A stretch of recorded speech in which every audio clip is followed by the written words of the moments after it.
Hey everyone, welcome to the video. Let's go over the 8-game NBA slate for today on DraftKings. And I gotta say, I had a heck of a time putting this video together and the spreadsheet and this player pool because there was just so much trade news that happened yesterday, impacted a lot of these players. And we also have a lot of injuries on this slate as well, or potential injuries, I should say. So it was a doozy, but I am looking forward to it. And this might be a little bit longer of a video because, as you can see, we have a lot of players listed here, but I just have a lot of things to talk about. So if you're gonna watch the whole video, just strap yourself in and get ready.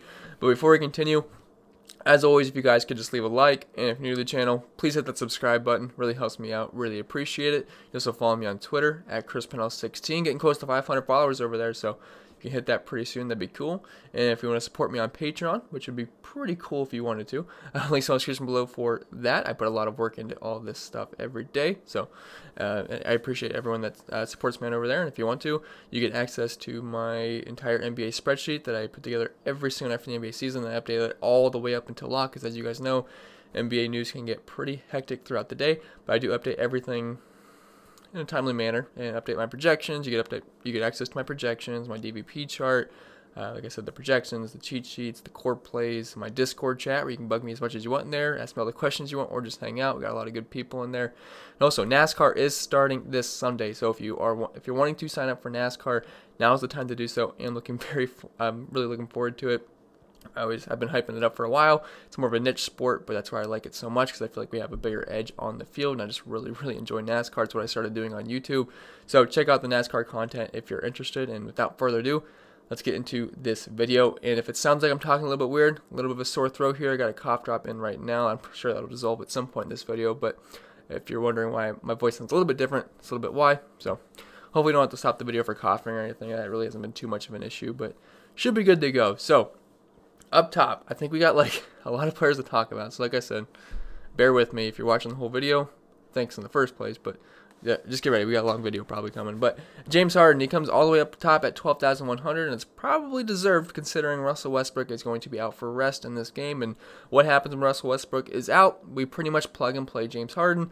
And I gotta say, salary is not a thing on this, or not an issue on this slate. You can do whatever you want because there's a lot of very cheap players that are viable because of all the trade news. So if you want to play James Harden at 12,100, you can do it. There's nothing stopping you. Ton of value. So James Harden, 12,100 going up against Phoenix. I would expect this game to probably be the highest total on the slate.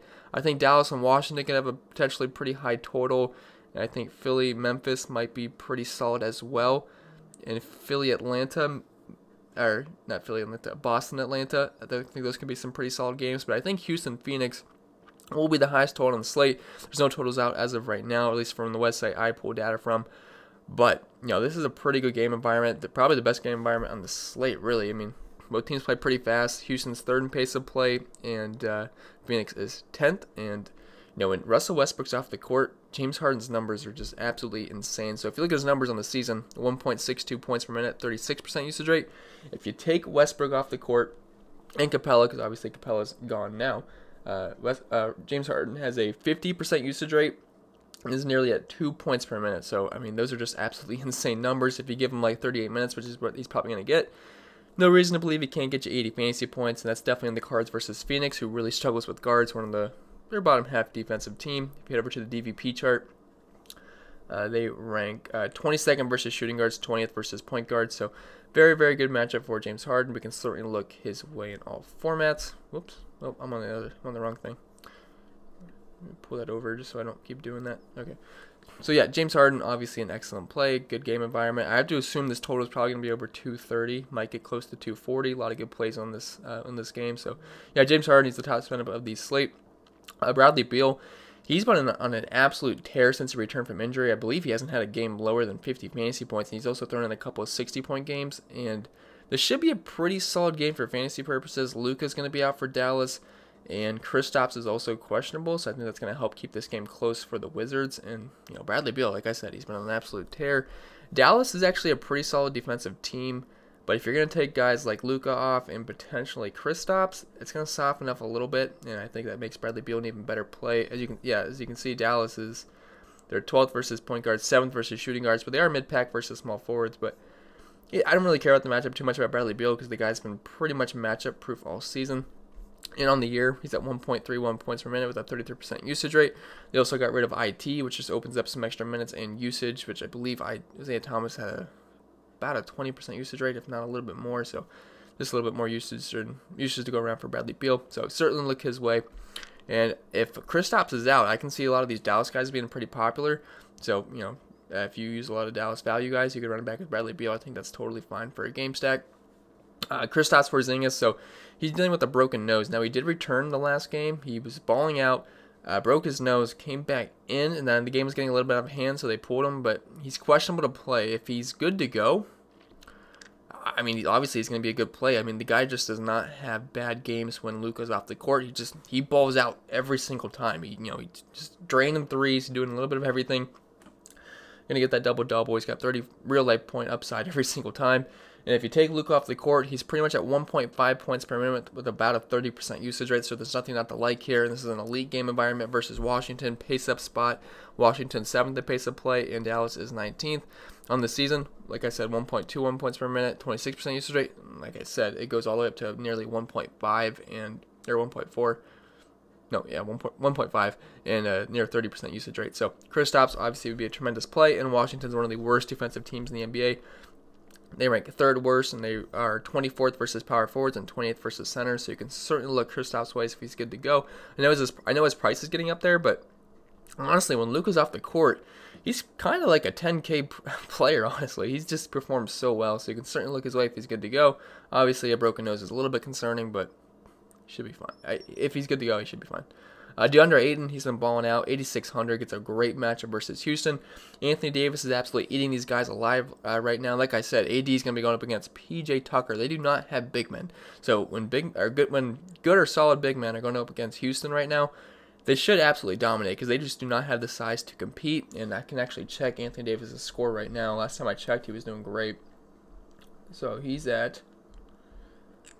Yeah, AD's at 63 right now. He's got 32 real-life points, 12 rebounds. So not saying that's what DeAndre Ayton's going to do, but I wouldn't say something similar. But he's got 50-point upside, if not 60. I believe in the one game versus Brooklyn, I think he had 57 points. Then he even left the game a little bit early with an injury. Then he came back, and then he left the game early again because the game was a little bit out of hand. But yeah, DeAndre Ayton, I love his upside here. The guys are really good on a point-per-minute basis too. And like I said, Houston does not have the size to compete with big men right now. So pretty much going to be looking to attack Houston with big men. And on the season, 1.23 points per minute, 23.7% usage rate, and a good game environment. 10th in pace of play is the Suns, and then Houston is 3rd in pace of play, and this should be the highest total on the slate if I'm guessing right. I might be wrong there, but I have to assume Phoenix, Houston. I mean, it should be the highest total on the slate. I think it could approach 240. Two bad defensive teams facing off, and obviously Clint Capella is going to hurt their defense even more. And as you can see, Houston versus big men, that was their one strong suit. Now, if you take Capella off, they're going to be absolute trash. So I think, that number's going to dip. It wouldn't surprise me if we see dark shades of green later on in the season. So definitely like Ayton here. And then going down to Joel Embiid. So this price really stood out to me. So the first thing I do is I always, I open up the DraftKings lobby, go to the salaries, and I just start scrolling down, seeing what the prices are. I hit Joel Embiid at 8,500, and that just absolutely shocked me. So I put him on here for sure. Now, I know it's a back-to-back, but if he's going to get 30-plus minutes versus Memphis at 8,500, we have to have interest. And also, Jonas Valanciunas is questionable for this game. So if Valanciunas missed this game, I mean, there's not really anyone that could contend with Joel Embiid down low. So he should absolutely smash Memphis. And 8,500, that's just way too cheap. He's a low 9K kind of player. I know he's had a couple of down games recently, but he should be fine. He didn't have a great game tonight or last night. Whenever you're watching this video, I guess it's last night because it's 1 a.m. now, but he started out slow. I think he ended up finishing with like 45 fantasy points, so he didn't absolutely kill you. But if he gets 45 fantasy points, 8,500, you'll take it. But the guy's got 60-point upside. And on the season, 1.49 points per minute, 31.6% usage rate. Great matchup versus Memphis. Also a pace-up spot. Philly is 19th to pace of play. Memphis is 8th. If you head over to the DVP chart, Memphis is 23rd versus centers. And if you take Valanciunas off the court, it's going to get even worse. So you can certainly look Joel Embiid's way. He's going to grade out as a pretty good point per dollar option. Bam, not a lot of interest in him, but with Jimmy Butler being out, or at least listed as doubtful, I should say, and also Tyler Hero's out and a couple of other guys, he's actually at 1.49 points per minute if you take Jimmy off the court, which is pretty darn good. He's 8,200 on the season, 1.14 points per minute, so he gets a pretty dramatic boost. And Sacramento, they're actually an okay defensive team, pull up their numbers, they rank 5th versus centers, 3rd versus power forwards, so it's not that easy of a matchup down low. But we have seen big men have some pretty solid games versus them before, so I'm not like too worried about it. And when you take a guy like Butler off, the massive usage rate and just pretty much the best player on the team, if you take him off the court, it's going to be minutes available, and so it's going to be usage available for bumps, and Bam Adebayo definitely gets a boost there. He should see over 35 minutes, or at least close to it. 8,200, not a bad price tag, so you can certainly look his way. Now, I don't like the pace of this game. They're 17th the pace of play, and Sacramento's 24th, but I think Bam's going to be fine at 8,200. Jason Tatum. So there's a laundry list of players for the Celtics questionable. You have Jaylen Brown questionable, Gordon Hayward questionable, Kemba Walker questionable, Daniel Tice is out, Brad Wanamaker's questionable, Marcus Smart's probable. So potentially Jason Tatum might be the only guy left on the court. Now I assume that they're all not going to miss this game, so I don't have all these Celtics listed. Just know if a couple of these guys are out and a couple of these guys are in, I have interest just because it's going up against Atlanta, and some of the guys are fairly priced. But as of right now, I have no idea who's going to play or not, so I have Tatum here listed in case all those other guys are out. If a couple of those guys are in, Jaylen Brown would be fine, Gordon Hayward, whatever. But if you take all those guys off the court, just say best case scenario they all miss the game, Jason Tatum comes in 8,100, and if you take those guys off the court, Tatum's got a 1.73 points per minute rate with a 42% usage rate. Not a huge sample size, but still those numbers are absolutely dominant, and he gets the best matchup you can ask for versus Atlanta. Just recently played them and had a pretty solid game, and they're the worst defensive team in the NBA. They're ranked 30th versus small forwards, 29th versus power forwards. So, yeah, I mean, Jason Tatum would be an excellent play if all those guys happen to miss. I know he's expensive at 8,100, but like I said, salary is not going to be an issue on this slate. The lineup should be able to be pretty flexible on what you want to do with it. So Tatum definitely be a solid mid-range play, and you'd have to probably bump his minutes close to like 35 to 37 minutes if all those guys miss, maybe even more. So definitely would have interest in Tatum versus that Hawks team. It's also a pace-up spot. They're 5th in pace of play, and Celtics are 17th. So always like getting guys in pace-up spots. Ben Simmons, so they really priced down a lot of these 76ers. You're going to notice that. I believe I have a couple, or actually I think I have 4 Sixers listed just because their prices are so low. Not really sure why they dumped their prices so much in a good matchup versus Memphis, but we can certainly take advantage of it. And Ben Simmons, we know he's going to play all the minutes he can handle. Should get close to 40, if not, well, I shouldn't say if not more. He's not going to more 40 minutes, but I was going to say about 38 minutes, if not more. But, good spot here versus Memphis. Pace-up spot, I already talked about that. If you head over to the DVP chart, Memphis, they rank whatever you want to call Ben Simmons, point guard, small forward, whatever. 24th versus small forwards, 17th versus point guards. Good matchup all around on the season. He's at 1.17 points per minute with a 20% usage rate, playing a lot of minutes. Now, I don't really have a great history with Ben Simmons. I think I played him a couple times this season. Burned me a couple times, did great for me a couple times, but he was probably chalked the days that he did do good because I think Embiid would probably be out. But he's fine. 8K, he seems a little bit too cheap. He did great. That was a pretty good point per dollar option for me just right off the bat. So I don't have my projections finalized or anything, but I mean, he should be a pretty good point per dollar option at 8K. So certainly look his way. Devin Booker, I just want exposure to this game. If you want to go James Harden, DeAndre Ayton, Devin Booker, and Ricky Rubio, just the list goes on for this game. You could certainly game stack it. I think that's totally fine. Devin Booker hasn't had the greatest of games recently, but nothing like a matchup versus Houston that can fix things right up. They absolutely suck on defense. As you can see, they rank 27 versus shooting guards. So this is an elite matchup for Devin Booker, and we know the guy's got 60-point upside. Honestly, he has like near 50-point real life upside, for being honest. And 7,900, I have interest. So I always say when Devin Booker's above 8K, really don't like to play him just because he's kind of low on the point per minute side at 1.17 points per minute. I'd like that to be a little bit higher. But when you get to 7,900, he sparks my interest because whenever he's in that 7K range, I like Devin Booker and can't ask for really a much better spot here. It's going to be a nice pace-up spot and just going to be a fast game environment. Like I said, Houston's third pace of play, and they're one of the worst defensive teams in the league. He's got near 30% usage rate. I got quite a bit of interest in Devin Booker. I think he's totally fine in a game stack, and I think he's totally fine in just as a one-off as well. Going down to Hassan Whiteside at 7,700. He absolutely balled out tonight. I actually ended up playing him. Ended up being a little bit lower owned, and that was really nice because I had a couple of some pretty bad plays. So actually, if I just pull up my lineup, I had Sato. He only got 17 points. He sucked. I had Kobe White was good. Hutchinson's good. Anthony Davis obviously was good. Aldridge was good, but then I had Levine and Cornette, and they just absolutely sucked. They got 40 points combined, but Hassan Whiteside kind of anchored the team here at 57 points.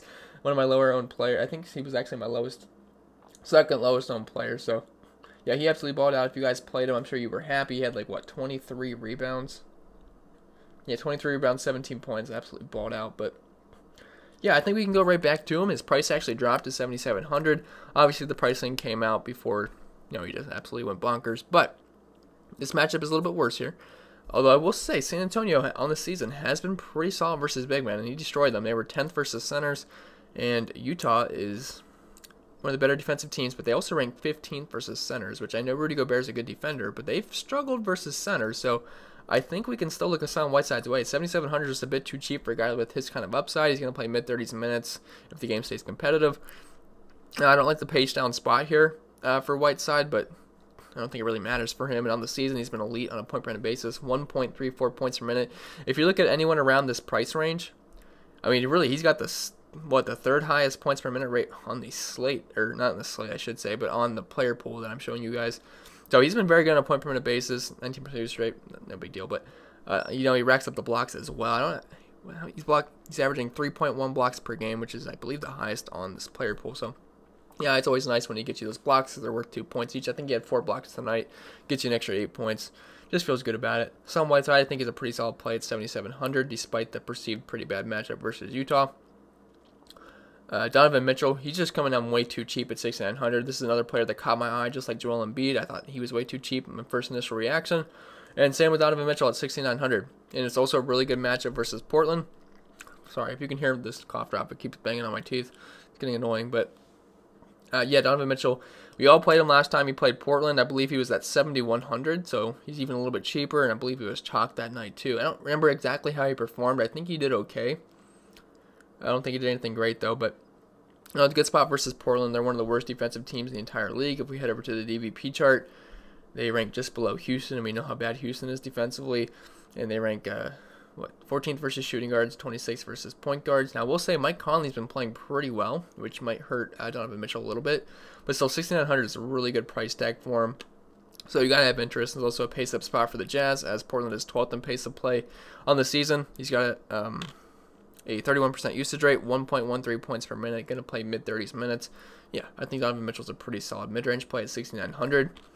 Kelly Oubre, I kind of forgot about him when I was listing off players in this game, but you can certainly look this way. This guy's more of a GPP kind of guy just because he can be pretty hit or miss.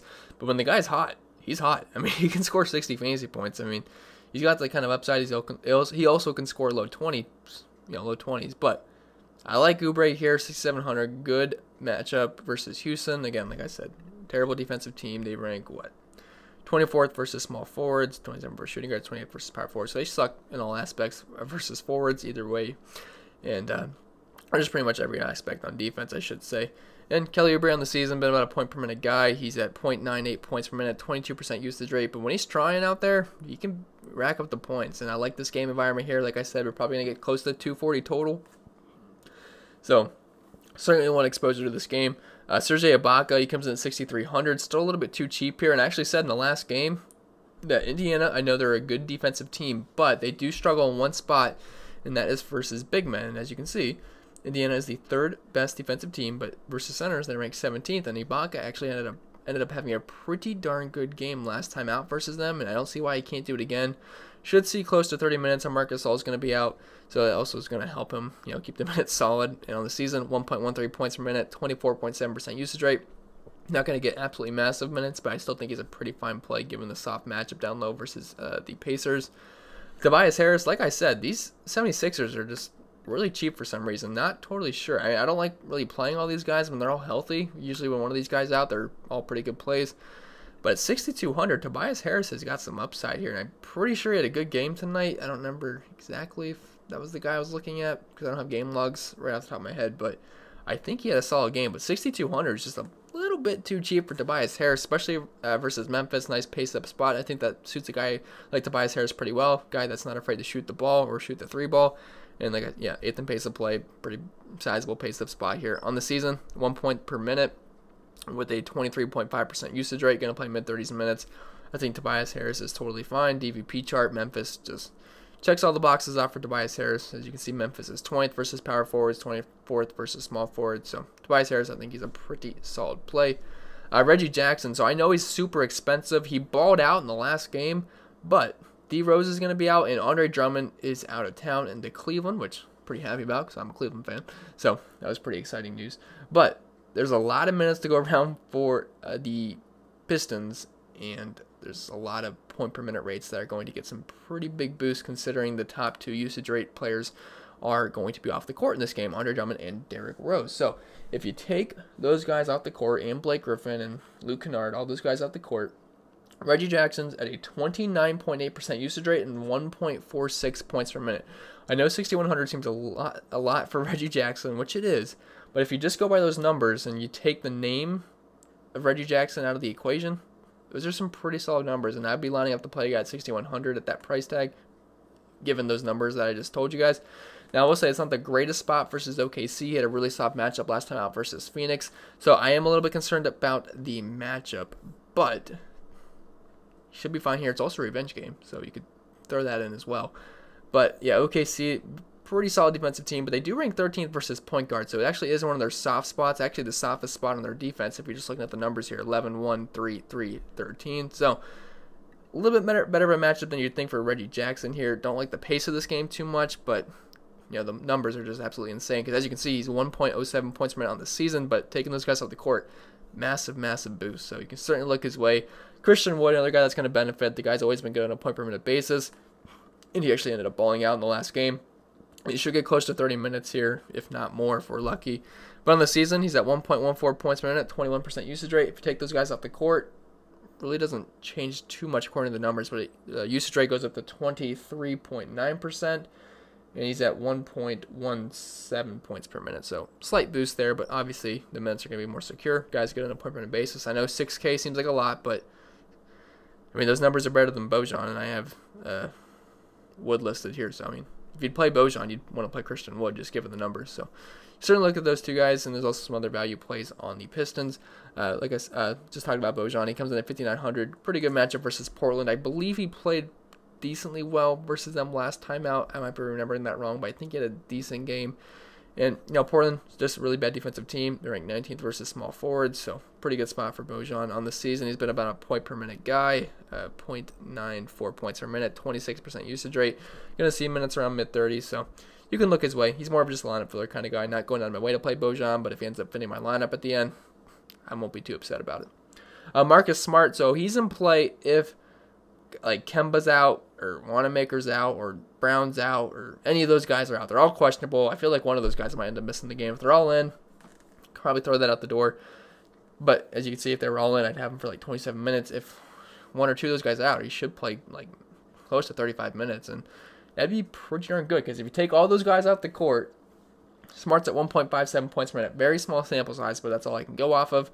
But, you know, he'd probably be over a point per minute guy just if you let those numbers even out, which I think that's a fair assessment. And it's an elite matchup versus Atlanta. A nice pace-up spot. We've seen the upside of Marcus Smart. I'll never forget the game. I didn't play him. I played Wanamaker instead. I didn't play Marcus Smart. Smart shot 22 three-pointers, hit 11 of them. That's just how it goes sometimes. But you'd have to have interest. Again, a great spot versus Atlanta. 19th versus point guards. Just bad versus everything. So, worst defensive team. Certainly look Marcus Smart's way if those guys on the Celtics are out, or at least one or two of them are out. Robert Covington comes in at 5,700. DraftKings didn't originally have him on the slate yesterday. I believe they ended up updating that, but he should see over 30 minutes here versus Phoenix, and I could probably check what he's doing right now, except I didn't roster him, so I probably don't have time to look him up. But I could actually pause this really quick. Probably I could look it up how he's doing, so I'll be right back. Yeah, Covington's actually balling out. He's got 34 fantasy points right now, so he's doing pretty well. So, you know, they need some size. I know he's not the biggest guy in the world, but you know, he's going to be asked to play a lot of minutes here. Got him for what, 32 right here. He might see even a little bit more. So you can look his way. Again, good game environment here. They're going to need him out there for his defense and, you know, not pace up spot, but a fast-paced game, I should say. And he's been about a point per minute guy in the season, 0.94 points per minute, low usage rate guy, but now he's on a new team, so we can't really use those numbers too much. But he is playing pretty well. He's like at a point per minute right now, just slightly above that, so maybe we can expect that going forward because this actually was a tough matchup versus the Lakers, so he's doing pretty well. Now, obviously, Russell Westbrook's going to be off the court, so it'll just open up some more minutes and usage. So Robert Covington would definitely be a solid mid-range play, 5,700. Staying in the same game, you got Ricky Rubio. He ended up having a pretty solid game last time out, given his price tag. Before that, he was on a very, very cold streak. But gotta love the spot here versus Houston. It's going to be a very good game environment. He's only 5,600 on the season. He's at 1.05 points per minute, 20% usage rate. Now, I know he's been playing pretty poorly, but he's fine. Now, I wouldn't play him and Devin Booker together because it's not the greatest correlation play. So I'd recommend probably picking one. But, I mean, you could probably get away with it playing both. Maybe they both get into good games just because of the game environment here. But I still think Rubio's fine. If you head over to the DVP chart, Houston does rank 22nd versus point guard. So this is a pretty good spot for Ricky Rubio. I think he's fine at that price tag. Jalen Brunson. So if Kristaps happens to miss, even if Kristaps plays, Jalen Brunson is still fine, especially if JJ Barea misses. So JJ Barea is questionable. If he's out, I mean, Brunson's going to be pretty much locked in for 30 minutes. And if Kristaps is out, it just opens up some more minutes for everyone on the team. And Brunson's pretty good on a point per minute basis. If you take Luka off the court, Brunson is at 1.02 points per minute with a 23.8% usage rate. And if you take Kristaps off, obviously it's going to go up a little bit more. So you can certainly look his way. And definitely going to like the spot versus Washington, one of the worst defensive teams in the NBA. Nice pace-up spot here for the Mavs. And versus point guards, Washington ranks 27th. So certainly look his way to think that's totally fine. Going down the list, Al Horford again. These 76ers are just way too cheap. I don't want to go too in-depth on them. Pretty much just put him on here because of the price tag, but you guys know it's a really good matchup versus Memphis. And on the season, he's at 0.98 points per minute. So pretty much how many minutes he plays, that's probably how much fantasy points he's going to score on average. So about 30 points, I think you can expect that from Al Horford, but you'll take that at 5,500. Goran Dragic. So Hero should miss this game, and then Jimmy Butler is going to miss this game. So he should see, I think we could probably bump his minutes up to probably over 30. Let me check something really quick just to double check something. Okay, sorry, I'm back. I upped his minutes to a little bit above 30. I think that's a little bit more accurate. I don't know why I put him. 29 seems a little bit low, especially with Hero being out and Butler. So upped him to over 30, and I think that's pretty fair, assessment given the circumstances. But yeah, Goran Dragic, he's going to be a pretty darn good play on this slate. Going to grade out very well. If you take Hero off the court and Jimmy Butler, Dragic's at 1.19 points per minute with a 26.4% usage rate. So those are pretty strong numbers at this price tag at 5,300. Matchup versus Sacramento, kind of just because it's going to be a pretty grossly paced game. It's going to be played pretty slow. But Sacramento does rank 24th versus shooting guards, 16th versus point guards. So they've been pretty soft versus guards and small forwards, been pretty good down low. So I think Goran Dragic would definitely be fine. Last time I actually ended up playing Dragic, that was when he scored like 56 fantasy points. He's not going to do that again, but the guy just could not stop hitting threes, and he was just playing extremely well. So he's got that kind of upside. So you can look his way. If Kristaps misses, Hardaway would certainly be in consideration, especially versus Washington. He's only 5,200. Not going to go too in-depth there because I don't know if Kristaps is going to miss or not. So don't want to waste your guys' time. But Hardaway, definitely be a solid option if Kristaps is out. Someone's got to score in this team. So Hardaway, totally be fine. Eric Gordon, he's going to see over 30 minutes in this game. Russell Westbrook's off the court, so you know the deal, guys. We play James Harden pretty much, and we play the secondary options on the Rockets.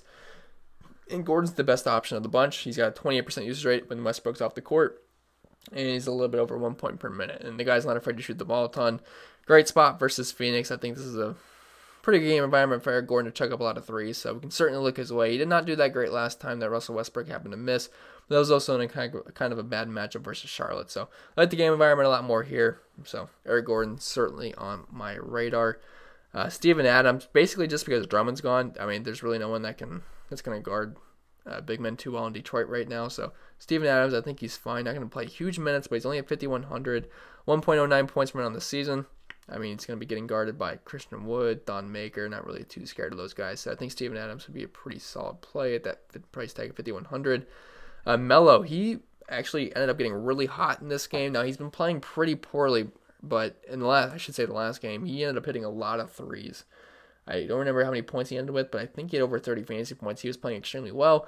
Not the greatest matchup here versus Utah, but 5,100 for Melo. I mean, that's just a bit cheap. I mean, it's not like he's going to get you 15 points. He should be able to get you about 25-ish, if not more points. Going to play minutes in the mid-30s. I mean, like I said, bad matchup, pace down spot, but he's at 0.88 points per minute, averaging 32 minutes per game. It's going to be hard for him to not pay off his price tag of 5,100, so Don't mind Melo. Bruce Brown, again, there's just a lot of guys out for Detroit, or a lot of guys traded. Or I shouldn't say a lot. Andre Drummond's traded, but that's a big portion of that offense. So you can certainly look his way. I played Bruce Brown at 4,900 in the last game with Andre Drummond in, so I don't see why I wouldn't like Bruce Brown now. That was a much better matchup versus Phoenix, but OKC, as you see, they struggled a little bit versus guards. So Bruce Brown, if you take all those guys off the court for the Pistons, he's at 1.08 points per minute. So going to get minutes close to mid-30s. He should be able to pay off his price tag of 4,900. Derek Jones from Miami, he's going to get a boost with Butler being off the court, and he actually ended up playing really well in the last game, played minutes in the mid-30s, so we can certainly look his way. Should be about a point per minute. If you look just by himself on the season, he's at 0.78 points per minute. We can up that closer to a point per minute with all those guys off the, I shouldn't say all those guys, but Jimmy Butler, I mean, it's a big portion of the offense. Like just what I said with Andre Drummond. So Derek Jones certainly gets a boost there. Should play a lot of minutes in this game. Kendrick Nunn, same thing. Tyler Hero was going to be out, Jimmy Butler, so got him for close to mid-30s minutes here. 4,800 should be fine versus Sacramento. Like I said, they have struggled versus guards. Versus shooting guards, they rank, 24, so pretty good spot for Kendrick Nunn. And obviously he's going to get a boost with all those guys off the court. I don't like the pace of this game, but again, he's going to be fine. Just in general, he's at 0.89 points per minute. You take all those guys off the court, he's at closer to a point per minute, so Kendrick Nunn would be fine. Ish Smith, so they got they got rid of IT, so it's going to open up a little bit more minutes here for Ish Smith here. Got him for about 28 minutes. Wouldn't surprise me if he got close to 30 minutes here. And not the greatest matchup in the world versus Dallas, but this should be a pretty good game environment, especially with Luka being off the court. Just kind of softens everything up for this game, especially if Kristaps is out too. So on the season, he's at 0.91 points per minute with an 18% usage rate. If you take IT off the court, that's going to go up a little bit. So Ish Smith, I think he's totally fine at 4,700. He's going to get a minutes increase. And if you take a guy like IT off the court, certainly going to help him increase his minutes. So Ish Smith, certainly on my radar. Enes Kanter, potentially there's a lot of guys out for Boston. If they're all out, I mean, the offense is going to run through him and Jason Tatum, basically, and Marcus Smart. But either way, 4,400 is still a good price tag in Atlanta. Clint Capella is going to miss this game, so they're going to still be pretty soft down low. So we can certainly look Kanter's way, and he's been really good on a point per minute basis. Also, the big thing here is that Daniel Tice is out, so his minutes are a little bit more secure. Should draw the start again. And he's been very good on a point per minute basis. I mean, if you just look, he's much better than a lot of these guys. 1.25 points per minute. Usage rate I really don't care about, but he's been very good when on the court. Problem is he doesn't play too many minutes, only averaging 18 minutes per game. But we got him projected for close to 25 here, so you certainly got to have interest in Enes Kanter in a really good spot versus Atlanta. They ranked 24th versus centers. Just the worst defense in the league, so certainly look his way in. It's a nice pace-up spot as well. Should be able to rack up the rebounds. I think he gets you a double-double. So Enes Kanter, I think he's a solid play. Austin Rivers, if you take Westbrook off the court, got us some interest. He should play close to 30 minutes. But good spot versus Phoenix. We just saw Reggie Jackson as a point guard destroy these guys. Austin Rivers is not nearly as good as Reggie Jackson, but still he's at 0.72 points per minute with Westbrook off the court, which is up from, 0.69. So, yeah, he's fine. Not too excited about Austin Rivers, but he's fine. Kelly Olynyk, he's going to get some more minutes. He comes in at 3,300. Should get anywhere from 20 to 25 minutes. And on the season, he's at 0.88 points per minute. If you take those guys off the court, Olynyk's at 1.08 points per minute. So I think he's a pretty solid play at 3,300, almost min price. And then at min price, we have Thon Maker here. He should see 15 to 20 minutes in this game. I'm going to update my minutes, in the morning. But just wanted to get some preliminary stuff just to play around with for you guys. But Maker, he's at 0.83 points per minute. You take all those guys off the court for the Pistons, he's at a point per minute. If he gets close to 20 minutes and he gets 20 fantasy points, you'll take that all day at 3K. And if you play a guy like Thon Maker, you can get guys like James Harden, Bradley Beal, Kristaps, whatever you want in your lineup. So that's pretty much going to be it for the player-by-player, or I think I skipped someone. Maxi Kleber. I'm sorry. I skipped over Maxi Kleber. So if Kristaps happens to miss this game, you can certainly look his way. He's close to a point per minute with him off the court and Luka. And this, again, it's a smash spot here versus Washington, one of the worst defensive teams in the league, going to play over 30 minutes. So certainly look his way. And I think that's the only guy I skipped. So again, now that's going to be it for the player-by-player breakdown. I'm sorry this video was so long. I think we're at 35 minutes as of right now. But before we get out of here, do got to talk about OverlayDFS.com.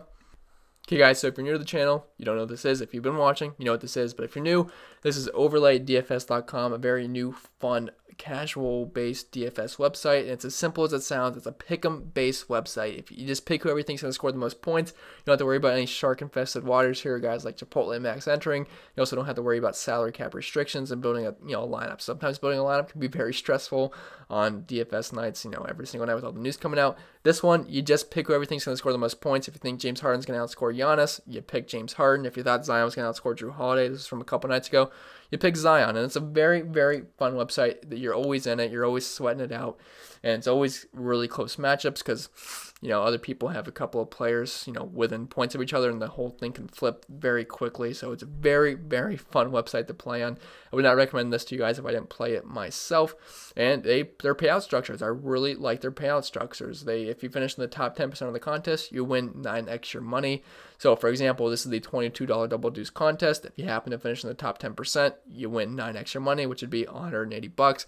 Also, if you're going 12, if you happen to go 12-0 on your picks, you can win the progressive jackpot, which is now above $9,000. When they first reached out to me, that was around $4K, all the way up to $9,000. So someone is due to hit it very soon. So why not you? I mean, $9,000. Who doesn't want $9,000? And you're just picking who everything's going to score the most points. A couple of guys have been close. I believe someone went 11-1 tonight. Just got Zach LaVine wrong over Ben Simmons, which I think we all would have picked Zach LaVine. So it's a really fun sweat. Really do enjoy it. And you can still play DraftKings. Just spice it up with some OverlayDFS.com as well. That's what I do every single night. Just fun to have some extra action going around. So check it out. They got good people over there, and they pay you out quick. It's a legit website. I'm talking they pay you, not pay you out into your account balance quick, into your bank account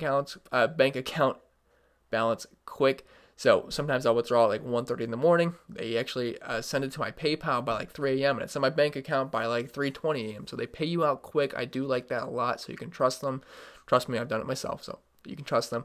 So check it out, guys. OverlayDFS.com. They're also running a Slump Buster Challenge where if you happen to lose 20 days in a row, not consecutive days, but say you play once a week for 20 weeks in a row and you lose every single time, they will refund every single dollar you deposited. So they're basically begging you guys, or not begging, daring you guys to lose. So check it out, guys. OverlayDFS.com. I put the link in the description below, but I'd probably get banned on YouTube for a week or something, and I don't want to risk that. So check it out, guys. Exactly how it sounds. OverlayDFS.com. That's going to be it for this video.